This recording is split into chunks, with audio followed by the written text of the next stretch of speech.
What's up, guys? We're back with a full slate of college basketball action here on Wednesday, March 12th. We're going to break down almost every NCAA basketball game today. We're going to look at bets on the side and over-under, and make sure you're checking that pinned comment throughout the day to see if there are any changes as injury news and player availability is confirmed.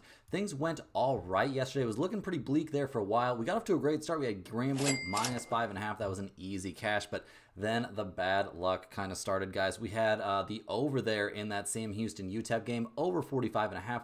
Sam Houston ended up going 2 of 19 from 3 in that game. Otherwise, if they shot any sort of normal percentage, that over would have easily cashed. So that was a little bit unlucky. We had Vermont minus 3.5. They absolutely no-showed in that game. I don't know where they were at, but it wasn't in that basketball arena. But we finished things off with Florida A&M minus 7.5. That was a crazy game because Florida A&M came out absolutely flat in the first half as well, but they ended up making up for it in the second half. Not messing around out there. They end up getting us the winning cover and the 2-2 day. So coming off of a 3-1 day, a 2-2 day, absolutely not the end of the world. Slam that like button, guys. Once we get to 1,000 likes, we're giving away a Stump the Spread hoodie to one random commenter. And subscribe to the channel if you're new. Once we get to 50,000 subs, we are giving away another hoodie, and we're getting very, very close. If you're a huge fan of what we do here every single day, you can sign up for a channel membership by clicking the little join button right below the video. Channel members get exclusive early access to all of our videos and get their names up on screen in every video, but more importantly, you'll get access to our monthly members-only giveaways. We'll be giving away a Stump the Spread hoodie to one random channel member on March 20th, the first day of the NCAA tournament. All of our videos are sponsored by StumpTheSpread.com. We have a team of experienced cappers over there. All of us have at least 15 plus years in the industry, and together we cover all the major sports. Right now, our premium members are getting daily college basketball, NBA, NHL, and UFC picks. In MLB, one of our most profitable sports over the last 3 seasons in a row, is right around the corner. Click the link in the description to head over to StumpTheSpread.com and see everything we offer, including free-to-use bet size calculators, exclusive free picks not posted in this video, and our premium top confidence picks. If you aren't ready to become a premium member right now, sign up for a free account to get access to our email newsletter, which will get you free picks straight to your inbox every day and updates on results. Just make sure to check your spam folder. Comment below with any bets you're looking at today or any other feedback you have for me, and I will personally respond to every single one of those comments. As always, our favorite picks will be in the pinned comment down below. Now let's get into our first game of the day. We got the Cincinnati Bearcats going on the road, or not really going on the road, it's a conference tournament here, guys, taking on the Iowa State Cyclones, who are the number 12 team in the nation. Cincinnati comes into this game fresh off of a big bounce back win, guys. They actually took down Oklahoma State, a team they had just lost to in the regular season. As soon as they got into conference tournament play, they laid the wood. They won that game 87-68. So a very solid win there for the Bearcats. They'll definitely take that. They get to advance past the first round in the conference tournament, which is nice. This is a team that has a ton of work to do if they want to make the NCAA tournament. So they needed this win, and they got it despite shooting only 6 of 23 from 3. Not a great three-point shooting team. The rebounding numbers, though, they did a good job there. They did a decent job defensively. I mean, they did allow Oklahoma State to shoot 44% from 3, but the impressive part is that they still managed to win this game. So very, very good stuff from Cincinnati, a team that's been decent but not great over the course of the season. I mean, 7-13 in Big 12 play. Jizzle James, his numbers on the season, leading the team with 13 points per game. I'm not going to get too hyped about that. You're around 300th in the nation in points per game. Your defense is fine. Your rebounding could use some work at times. It's been good at other times, but this just really isn't a team that I've gotten super, super hyped about. Although they've done some things, they've gotten some wins out there in the Big 12, but now they might have their work cut out for them, guys, because they've got to take on number 12 Iowa State. The Cyclones, 23-8 on the season. There were times this year where they were looking like they might take that number 1 spot in the nation. They stumbled a little bit down the stretch, losing against Houston, losing against Oklahoma State, and losing against BYU. They had wins against Arizona and Kansas State over that stretch too, but 2-3 over their last 5.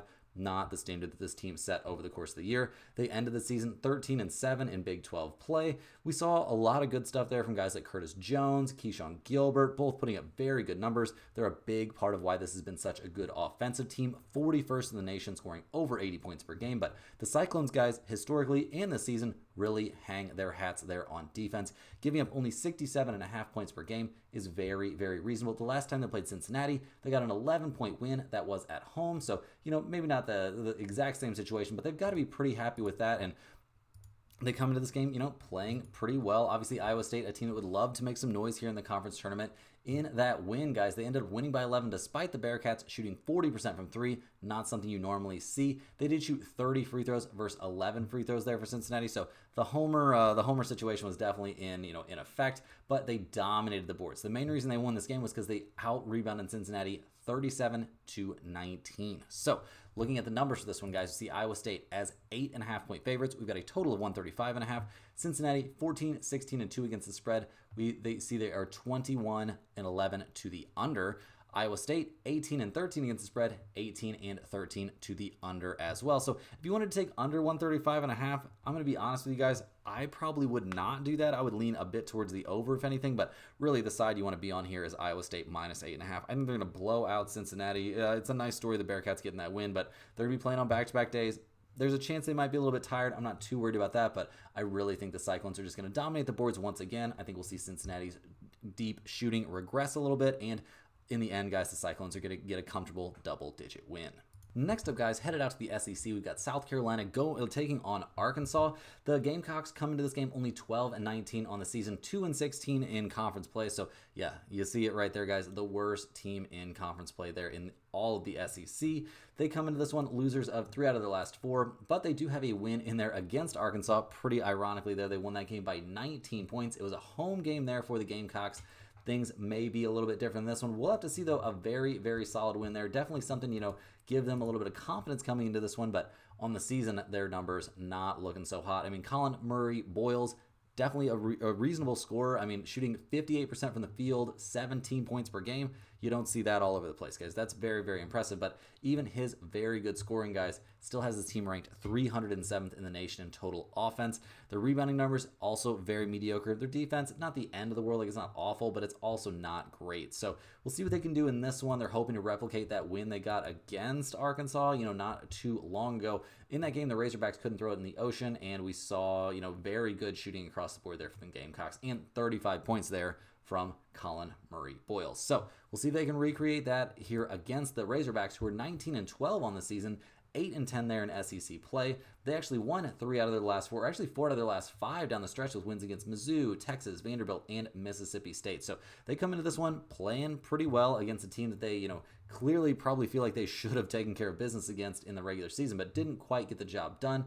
We love what we're seeing from Thero in this, on this team. 16 points per game, 55% from the field. Wagner, a very solid point guard. This is a team that can really get after it offensively. The defense is okay, maybe not elite. The rebounding is okay, maybe not elite, but we've seen some good things from this team over the course of the season. They've scored some nice upset wins, like that win against Mizzou, like their win against, a win against Kentucky earlier this season. So they've done some good things, and they definitely have a lot of very easy stuff they could just immediately improve on. Just shoot the ball a little bit better and keep on doing what you're doing the rest of the way, and you should be all right in this one. And looking at the numbers, guys, we see 2.5s or 3.5s out there, with Arkansas being the favorite. We've got a total of 139.5. South Carolina 14 and 17 against the spread this year, 17 and 14 to the under. Arkansas 13 and 18 against the spread, 18 and 13 to the under. Am I going to take under 139.5 in this game? Maybe a slight lean that way, but I really think you want to be on Arkansas here at home, especially you can find those 2.5s out there still. I think they comfortably win this game. They're the much, much better team. They just played a terrible, terrible game and got homered a little bit there at South Carolina. This neutral court game is going to go quite differently. I think Arkansas has a great chance to get the win and cover. Next up, we're headed out to the Mountain West. We've got the Wyoming Cowboys taking on the San Jose State Spartans. Wyoming, not a team that had a great time this year. 5 and 15 in conference play, and 12 and 19 on the year. They lost their last 4 in a row coming into this conference tournament, including an 82-73 loss there against San Jose State, a team they lost to twice this season. Both games they lost by 9 points. Both games they lost by 9 points. So we'll see if they can turn it around here. Obviously, that's a little bit of a big ask for a team that's 362nd in the nation in points per game. Their rebounding numbers, not great. Their defensive numbers, okay. They do have a reasonable leading score, but I don't know if that's enough to get them over the top here. I mean, in their last game against San Jose State that took place, back on February 22nd, so not all that long ago, we saw them, really, really just not have a great time out there in general. They had a really hard time defending without fouling, despite the fact they were playing at home. We saw San Jose State shoot way more free throws. The rebounding numbers were about even. The three-point shooting numbers were actually in favor of Wyoming, who shot 42% from long range. Can we count on them doing that on a nightly basis? I would say kind of not, but we'll see what they do here taking on the San Jose State team that finished the year 14 and 18 overall. They did have a 7 and 13 conference record, so that's a little bit more respectable. They were playing okay down the stretch. A blowout win over Fresno, okay. That win against Wyoming. They got things very close in a game against UNLV, but they haven't had a ton of big upsets this season, really. I mean, those two, they did beat UNM once, so that's a good look, but other than that, not a whole lot to crow about for this squad. So we'll see what they can do. They're a decent offensive team. Rebounding is concerning. The defense as well, significant concern in this game. But really, the last time these two teams faced each other, we saw San Jose State get the win, and the time before that, so they're going to be going for the season sweep here. Not something that's super easy to pull off necessarily, but the first game these two teams played against each other, we saw much more normal shooting numbers, and yeah, San Jose State won that one comfortably. So looking at the numbers, we see the Spartans 1.5 point favorites, a total of 134.5 in this game. Wyoming 15-14-1 against the spread, 15-14-1 to the over. San Jose State, guys, 29-1 against the spread on the year. Incredible against the spread numbers. I think they get a comfortable win and cover here against a team they've dominated this season. I don't think it's going to be particularly close, but even if it is, we basically just need San Jose State to win this game. So I definitely think taking the Spartans here is the smart play. Hey guys, jumping in here with a quick ad break. This is a great time to sign up for StumpTheSpread.com. Signing up for a premium membership gets you access to our top confidence plays on all the major sports. We're currently covering NCAA basketball, the NBA, NHL, UFC, and the NFL. We have a team of professional cappers that work extremely hard putting in the research on these games every day so you don't have to. We make things very easy for you with pick notifications directly to your phone and unit sizes assigned to each play so you can see where our confidence level is on every individual matchup. To test out the service before you buy, join our free email list, get the occasional free or premium pick straight to your inbox. Just click the link in the description to sign up for a free account. Don't forget to like this video and subscribe to the channel if you're new. Now guys, back to the games. Next up, we've got the ACC tournament. We've got Notre Dame taking on North Carolina. The Fighting Irish guys, 15-17 on the season, but fresh off of that 55-54 win there against Pitt. So they'll definitely take it. Pretty dramatic stuff. We'll see what they can get done here in this game, but yeah, pretty wild. They had that crazy quadruple overtime game there against Cal, and they finished up with an insane 1-point win there against Pitt in an insanely low scoring and controversial ending there, with Notre Dame eventually winning 55-54 on a pretty sketchy call to end the game. So I don't know. I don't know what to really take from that one, guys, except for the fact that Notre Dame and Pitt really couldn't shoot the ball. The defensive numbers, I guess, look good, but are they actually good, or could neither one of these teams throw it in the ocean? So we'll see what happens in this one from Notre Dame. Obviously, they're taking on a pretty tough opponent. UNC, they haven't faced them since much earlier in the season, way earlier in the season. It was only a 1-point game there, but can we expect that in this one? Well, North Carolina 20-12 on the season, 13-7 in conference play. They're fresh off of a disappointingly non-competitive loss there to Duke, getting swept in the regular season there by the Blue Devils. Probably feels pretty bad, but this team did some good stuff over the course of the season. They won their last 6 games in a row leading up to that loss against Duke. They've been a very good offensive team, 24th in the nation, scoring over 80 points per game. RJ Davis putting up big numbers, 17 per game. This is a team that doesn't play much defense, but they can light up the scoreboard, no doubt about that. So looking at the numbers here, guys, the Tar Heels 7.5 or 8.5 point favorites. You can find both numbers out there. Still, we've got a total of 149.5. Notre Dame 14-17-1 against the spread, 16-15-1 to the over. UNC 12-19-1 against the spread, 18-14 to the over. So there are a couple plays that I think are reasonable on this one. If you're asking me for a side, I'm probably going to shade a little bit here towards Notre Dame getting 8.5 points. I don't think that's a fantastic play, and I think the over probably actually has more value here. Neither one of these are going in the pinned comment, but I wouldn't blame anybody that wanted to take a little look at Notre Dame and the points and a little look at that over. Next up, guys, we're out in the Big 12. We've got Colorado taking on West Virginia. The Buffaloes come into this game fresh off of their second consecutive win there against TCU. They beat them to finish the regular season, and they, kept things rolling there with the 69-67 win against TCU in round 1 of the conference tournament. So they'll definitely take that, as this has been a rough year for the Buffaloes, no doubt about that. But they've scored a couple interesting wins. They took down Baylor once, but it's been few and far between. The positives have been the last time they took on West Virginia. That was back when West Virginia was actually in the top 25. They lost that game 78-70, but that was so long ago, guys. I'm not even sure that we can take that much away from that matchup. So we'll see what they can do here, see if they can, show any significant improvement. This team around 300th in the nation in points per game. That's not great. Pretty mediocre on defense, pretty mediocre on the boards. You know what you're going to get from a team like this that finished at the very bottom of their conference, 3-17 in conference play this year. So we'll see what they can do against the West Virginia Mountaineers, who are 19-12 on the season, 10-10 in Big 12 play. So some very reasonable numbers. West Virginia's been playing well down the stretch, winning 3 out of their last 4, taking down TCU, a loss at BYU, which is a tough place to play, but then taking down Utah, and UCF to go into this one. So we'll see what they can do. Obviously, we love what we've seen from Javon Small this season. 19 points, 6 assists, 42% from the field. Very, very legit there, but the numbers for West Virginia over the course of the year are kind of the classic of what you see from them. Not that much offensive production, very solid defense. The rebounding has been pretty sketchy this year. I definitely have to admit that, but overall, we haven't hated what we've seen from this team, but now we're asking them to get a pretty comfortable win and cover here, and I don't know if that's super achievable for them. I mean, they're 6.5 point favorites. We got a total of 129.5. Colorado, 15 and 17 against the spread, 16, 14, and 2 to the under. West Virginia, 16, 14, and 1 against the spread, 21, 9, and 1 to the under. Guys, I'm not going to make this complicated by trying to figure out the side. I guess, based on the fact we're going to be leaning pretty aggressively towards the under, that you want to go ahead and take Colorado in the points, since I think it's going to be a very low-scoring game, but definitely think under 129.5 is the value side in this one. I just don't think we're going to see a ton of offense. This West Virginia team and Colorado, neither one are great offensively. I know the last time they played, we saw 148 total points, but that was months and months ago during the regular season. Things are looking a little bit different here in conference tournament time, and I think offense will be at a premium. Back to the SEC we go, guys. We're looking at Texas taking on Vanderbilt. The Texas Longhorns, 17 and 14 on the season, 6 and 12 in conference play.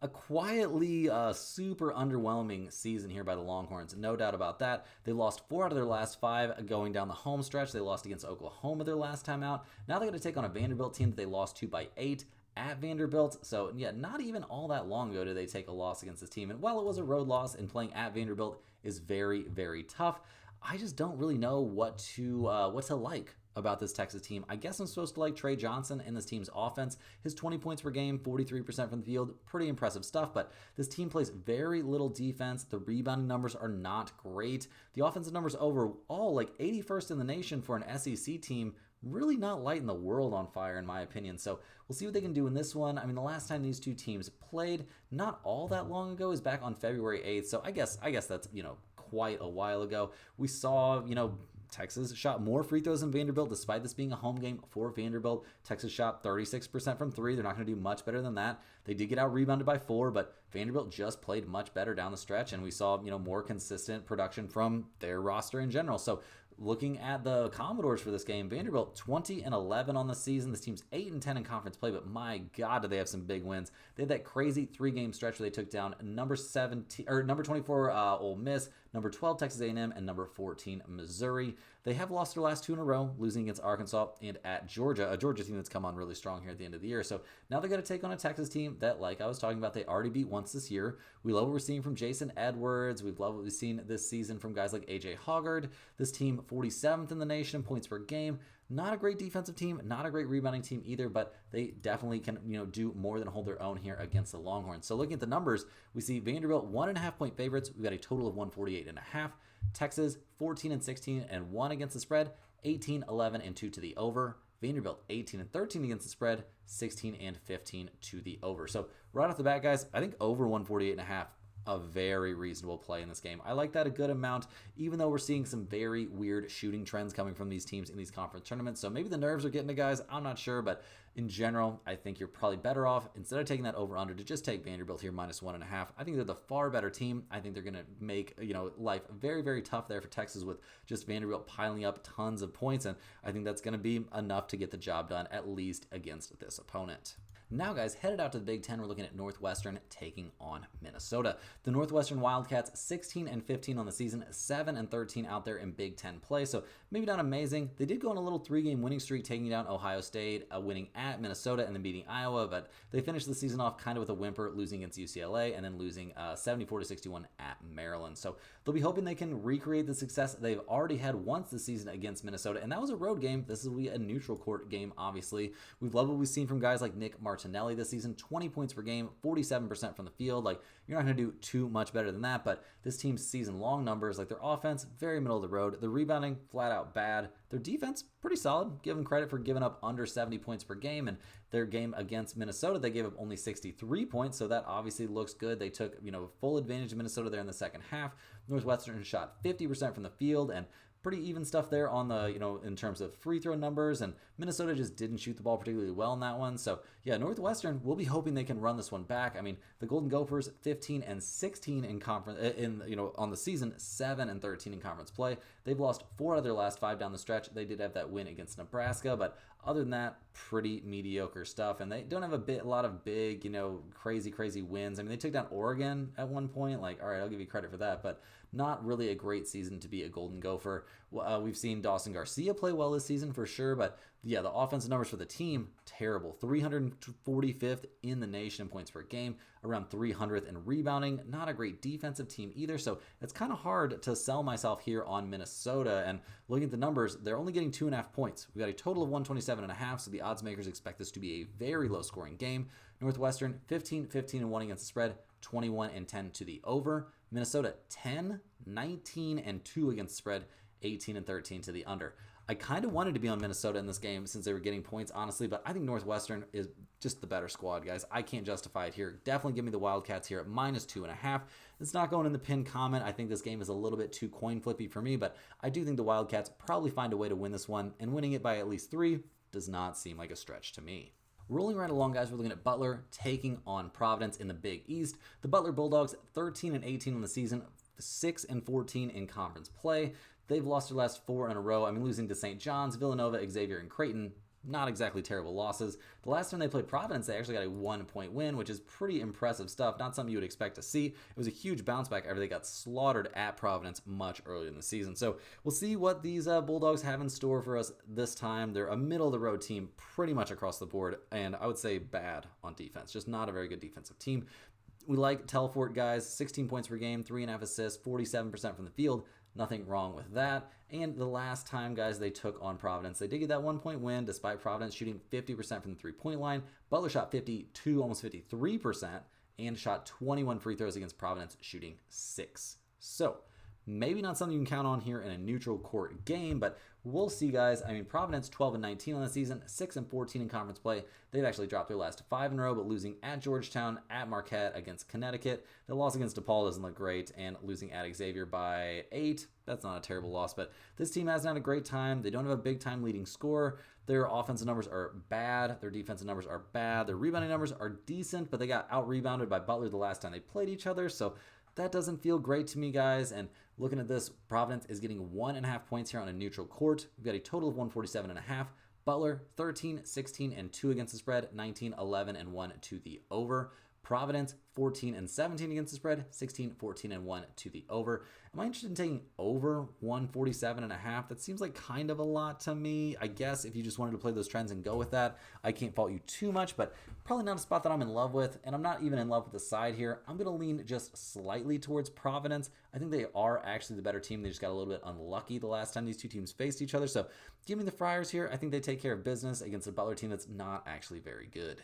Now, guys, we've got a little bit of a deep cut. We're out in the MAAC. We've got Rider taking on Quinnipiac. The Rider Broncos, 14-18 on the season, 9-11 in conference play out there in the MAAC, but they're coming off a few nice wins. They now won 4 straight. They're fresh off a crazy 2-point win there against Siena to, survive and advance here in the conference tournament. So they'll definitely take that. A buzzer beater, wild stuff that they're, what can you say? They make it happen and they get the win. But over the course of the year, the numbers have looked terrible for this team offensively, but they're making it look a lot better here in the conference tournament. TJ Weeks playing well. He had 22 points there against Niagara, and he's been putting up pretty good numbers. Yeah, we're liking what we're seeing from Rider right now, but can this continue here as they go up against the Quinnipiac Bobcats, the best team in the MAAC this season? Definitely a team that is looking to do their absolute best to punch a ticket to the NCAA tournament. And yeah, you're going to make it to the tournament out of the MAAC. You're going to need to win that conference tournament. And Quinnipiac has, a pretty decent case as the best team, but they've stumbled a little bit here at the end of the year. They lost 2 out of their last 3. Now they got to take on a Rider team that they did beat 75-64 earlier in the season, but that was quite a while ago, guys. We'll see if they can replicate that. Their season-long numbers look good. They're an elite rebounding team. The defense isn't great. The offense is okay. Amari Monroe should be the best player on the court in this game. 18 points per game, 40% from the field. Maybe not dazzling numbers, but something decent. And the last time they took on Rider, that was a 75-64 win. We saw Quinnipiac shoot less free throws than Rider, shoot the ball at a similar clip from 3-point range, and hold things basically even on the board. So that all bodes pretty well for Quinnipiac here. They're 6.5-point favorites or 7.5, depending on what number you want to take. We've got a total of 145.5. Rider, 16-15-1 against the spread, 16-16 to the over-under. Quinnipiac only 10-19-1 against the spread this year, 15-15 to the over-under. This is a team that is, pretty likely to play close games. And guys, I can get 7.5 points here on Rider in desperation mode in a conference tournament game. Like, go ahead and give me Rider here. This isn't a super high confidence play, obviously, but I think the Broncos are where you want to be in this one. I think we see this game go pretty much down to the wire. Next up, we've got the Iowa Hawkeyes taking on Ohio State out there in the Big Ten. The Hawkeyes come into this game 16-15 on the season, 7-13 in conference play. They're fresh off a blowout win there against Nebraska, so they'll definitely take that. But obviously, they've got work to do here. This is a team that lost their leading scorer, to injury during the season, and despite that, they've put up very good offensive numbers. But the problem is they don't play no defense, guys. Giving up almost 80 points per game is pretty tough to do. They're averaging 82.3, so that's cool. But yeah, when your rebounding numbers are bad and your defensive numbers are horrible, you're going to have a bad time, just generally speaking. It's going to make it pretty tough to knock off better opponents, something they did not really do much this season at all. So we'll see what they can do in this one. I mean, that's like they're taking on a juggernaut. The Ohio State Buckeyes, 17-14 on the year, 9-11 in conference play. They've got some interesting wins, like they took down Maryland this season. They already beat Iowa once this year in a blowout, so we'll see if they can replicate that. They took down Purdue as well, but this team isn't having a great time down the stretch. I mean, Bruce Thornton, a monster, 17.5 points, 4.5 assists, 50% from the field. You don't see that every day. 60th in the nation, scoring around 80 per game. The defensive numbers, not great, but not atrocious. The rebounding is what has shot this team in the foot, guys. 33.7 rebounds per game.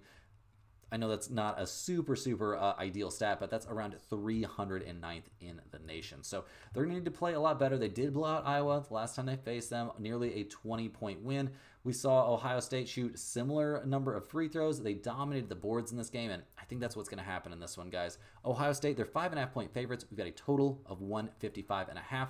Iowa 11-19-1 against the spread, so a terrible against the spread team. They're a slight over team. Ohio State 16-15 against the spread, also a slight under team. I'm not worried about the total in this one, guys, but I like Ohio State here at -5.5 quite a bit. They need this win. It's not like Iowa doesn't, but I just don't think they can get it. I think Ohio State is going to manhandle them on the boards, and I don't think this game ends up being very competitive. Next up, guys, we got the DePaul Blue Demons taking on Georgetown out there in the Big East. DePaul 13-18 on the season, 4-16 in conference play, so pretty brutal stuff there. They did win their last 2 games of the season, though, taking down Providence and Georgetown in a 6-point win there. It was a home game for DePaul, so they got to be happy about that, but over the course of the year, not all that much to really be happy about, guys. This isn't a team that found much success. Their rebounding was a big part of that. Their defense also pretty terrible, and this was a team without a big-time leading scorer. So we'll see if they can run it back, recreate that, 83-77 win against Georgetown, but it could be a bit difficult, guys. In that game, we saw them,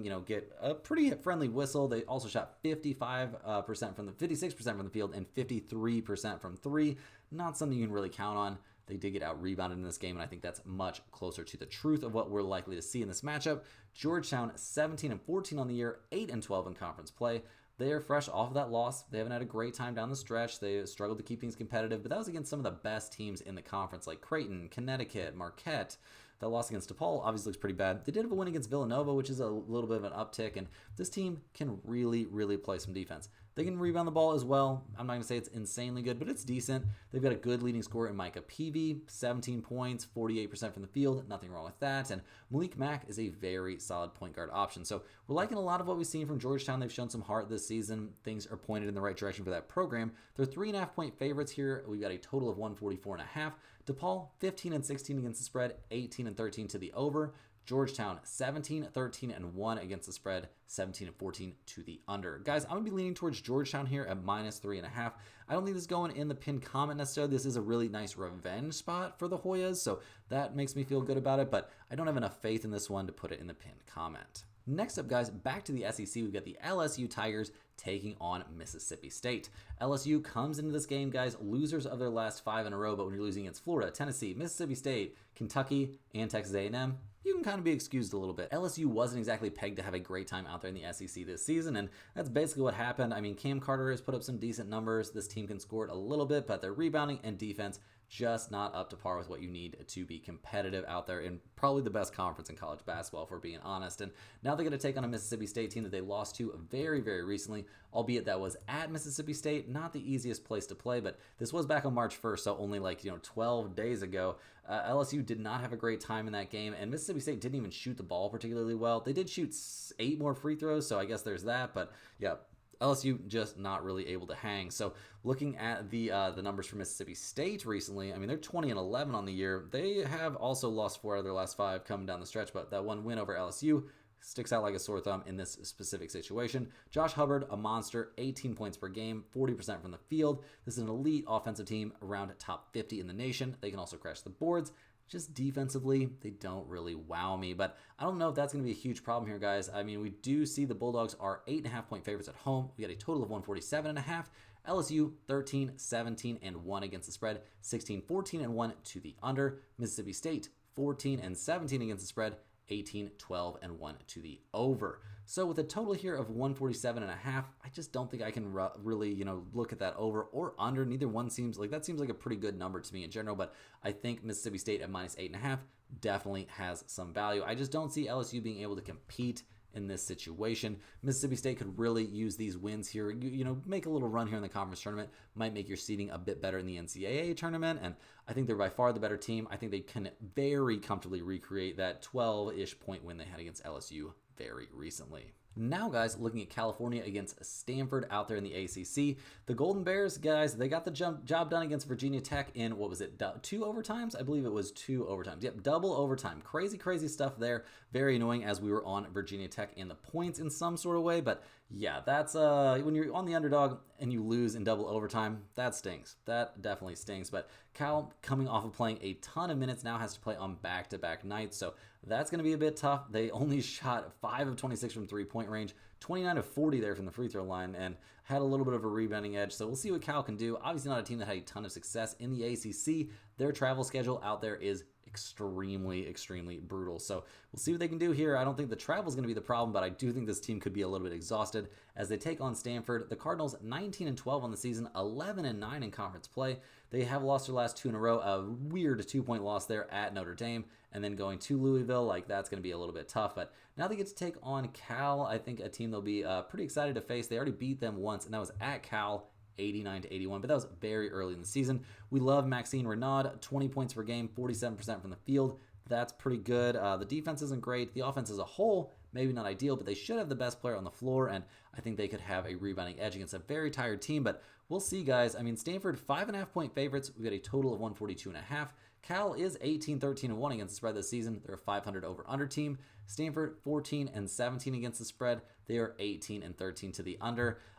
I can't figure this game out for the life of me, guys. I want to take Stanford, but 5.5 feels pretty steep. I guess we're going to go ahead and side with the Cardinals here, but I just can't put this anywhere near the pin comment. It feels very, very fishy to me. It feels like they're begging you to take California, kind of, but I don't know. Feels weird. I'm staying away in general, but if you want to bet it, take Stanford. Next up, guys, we're in the Big Ten. We're looking at USC taking on the Rutgers Scarlet Knights. Rutgers comes in this game 15-16 on the year, fresh off a tough loss there at UCLA where they got blown out 90-63. They've dropped, 5 out of their last 6 overall, with the only win in there being against Washington, the worst team in the conference. So it hasn't exactly been a year of dreams there for the Trojans. Obviously, being in the Big Ten, a little bit different than what they're used to. Desmond Claude is putting up good numbers, 16 points, 4.5 assists per game. Very, very nice, but the problem with this team is their defense, pretty bad. Giving up over 75 points a game. Their offense is okay, but their rebounding is absolutely atrocious, guys. They're around 400th in the nation rebounding, and that's a big part of why they lost 95-85 against Rutgers earlier this season. It was at Rutgers, so I'll cut them maybe a little bit of slack, but Rutgers didn't even play their best game, and they still got a 10-point win there, and yeah, I don't know, guys. I don't know what answers USC really has for Dylan Harper. We saw Rutgers actually get out-rebounded in that game. I don't expect that to happen again. We saw, a 30-point game there from Desmond Claude. I don't know if we're going to see that happen again. USC shot 46.7% from 3. And keep in mind, all this happened, and they still lost this game by 10. Now, Rutgers did shoot double the free throws, so got to cut them some slack for that. But I'm not loving what I'm seeing from USC right now, guys. And Rutgers comes in this game 15-16 on the year, fresh off a win against Minnesota. They played a very close game against Michigan before getting blown out at Purdue. This is a team with obvious success against USC this season. That's pretty helpful. They're going to have the best player on the floor in this game, and Dylan Harper, 20 points per game, 4 assists, 50% from the field. You don't see that walking around. The dude's a bucket. It's pretty crazy. But the defense for this Rutgers team is really bad. The rebounding is better than USC, but not great. The offense is where it's at. They're a very good offensive team. But looking at the numbers here, I'm a little bit shocked to see Rutgers getting a 1.5. We've got a total of 154.5. USC, 12 and 19 against the spread, 23 and 8 to the over. Rutgers, 15, 14 and 2 against the spread, 17, 13 and 1 to the over. The last time we saw these two teams play, guys, we ended up with 180 total points. I think we can get over 154.5 in this one. I also wouldn't fault you for taking Rutgers. Either one of those seem fine, but neither one of them are going in the pin comment for me. Next up, we're looking at the Seton Hall Pirates going on the road here. Not really going on the road, but taking on Villanova in the Big East Conference tournament. The Pirates, guys, 7 and 24 on the year. Not exactly killing it. They're 2 and 18 in conference play, so that's a little bit problematic. They're fresh off of a 31-point loss at UConn. As you can see, guys, it hasn't exactly been a cakewalk this year for Seton Hall. They've had a pretty rough way to go. Their last win was that crazy win over Connecticut, so it makes sense that Connecticut would get the revenge there. But yeah, you come up with only 2 conference wins, like that's a tough look. This team is 430th in the nation in points per game, 401st in rebounds per game. They're a terrible defensive team as well. Isaiah Coleman leading the way, 15.3 points per game, shooting 38% from the field. Like, this team is bereft of talent, and it's just been pretty brutal. They did play a close game against Villanova the last time they faced each other, a 59-54 loss there for Seton Hall. So they played pretty well, found a way to slow the game down and make it close. But yeah, they had no answer there for Eric Dixon, who put up 32 points, 4 of 8 from 3, 10 of 13 from the field, had 10 rebounds as well. Like, the rebounding edge, there really wasn't one. That stayed pretty even. That was a big part of why Seton Hall was able to compete. The free throw numbers were relatively, even as well. So we'll see what they're able to do in this one against Villanova. The Wildcats, 18 and 13 on the season, a disappointing 11 and 9 in conference play. They won 3 out of their last 4 down the stretch, but that loss at Georgetown, definitely not helpful. They'll be trying to make up for things here. Eric Dixon, definitely a player you want to see playing in the NCAA tournament. 24 points per game, 47% from the field, does not show up very often, but this team really struggles on the boards. Their defensive numbers are good. Their offensive numbers are okay, but that rebounding is a huge, huge concern. Even a huge concern here against a team like Seton Hall. So looking at the numbers, guys, Villanova, 11.5 point favorites. We've got a total of 126.5.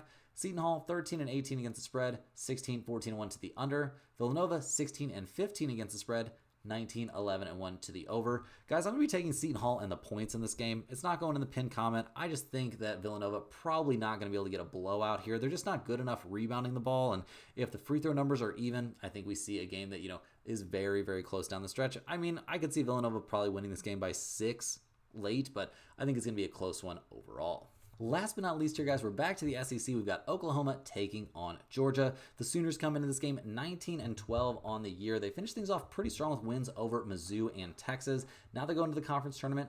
Time to prove that they're a team that is good enough that for sure belongs in the in the big dance, and for sure is a team to be feared, a team that you do not want to get matched up against in the first couple rounds. And Jeremiah Fears is a big part of that, guys. 16.5 points per game, 4.5 assists. The dude's shooting the ball pretty well, 43% from the field. This is a top 70 offensive team. The rebounding numbers are pretty bad, guys. I'm not going to lie. The rebounding is not great. The defense, also not great. It's been a little bit better, maybe, lately, but they gave up 84 points in that win over Mizzou, so I'm not about to freak out about their defense.